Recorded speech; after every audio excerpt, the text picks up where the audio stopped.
want you to say, "Frog, I love you. I promise that I will use you when I play the violin." Can you do it? Can you make that promise to your frog? Like actually say it? Yeah, like actually say it. Look at your frog and say, "I'll do it with you." Let's do a pledge to our frog. Are you ready? You can repeat after me.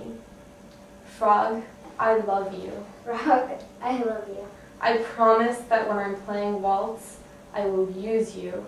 I promise when I'm playing waltz, I will use you. Because you make such a beautiful sound. Because you make such a beautiful sound. And I will never, ever forget about you. And I will never, ever forget about you. Good? I know I've been making you play down in the bottom of the bow, and you're getting closer now, but I would say that you went to about there most of the time. And our frog's all the way down here, and he's getting lonely, and he's not getting used, and it's actually, the frog is a very advantageous place for us to play, because it's the heaviest part of our bow.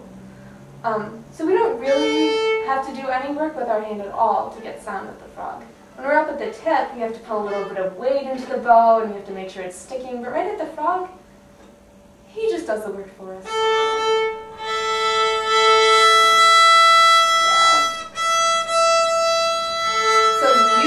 He's one of your greatest helpers as a violinist. I also have trouble playing with frogs. That might be part of why I'm so adamant about this. So let's try the first part of waltz, really getting to the frog. The first line or something? Yeah, just the first.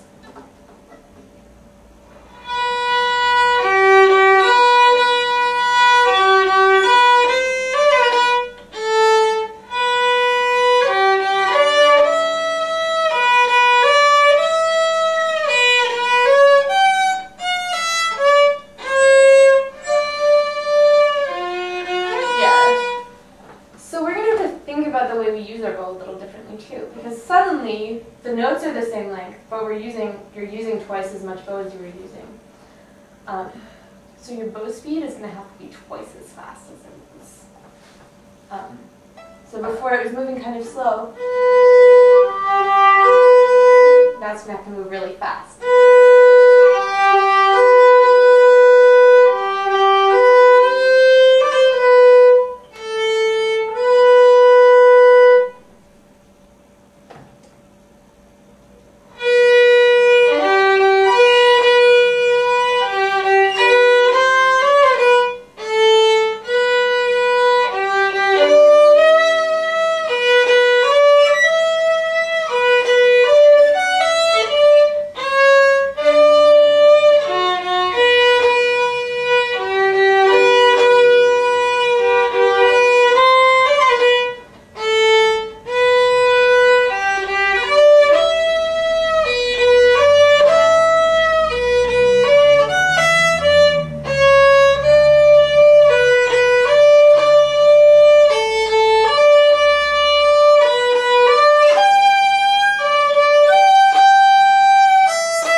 Big.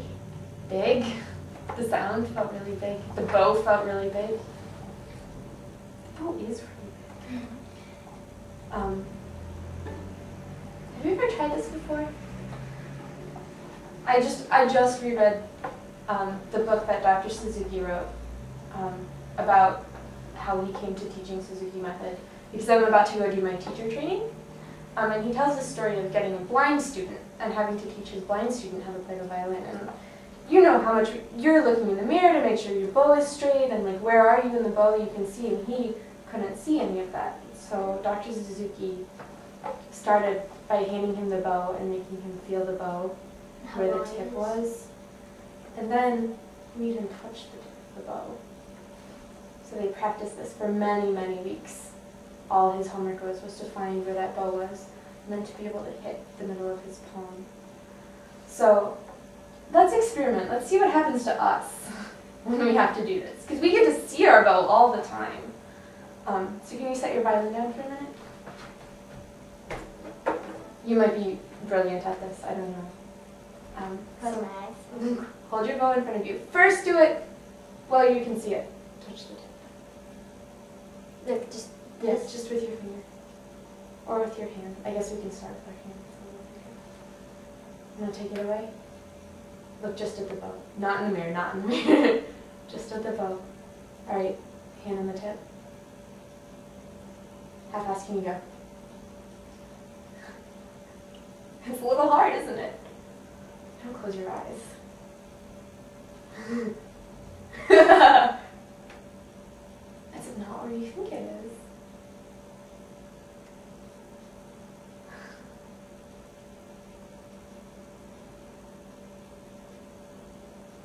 Can you touch the frog of the bow? The frog? Yeah. Right here? Right? Yeah, there's the frog. And the tip.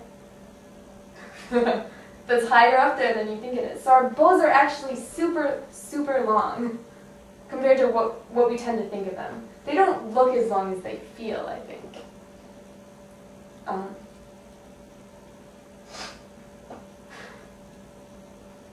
It's hard.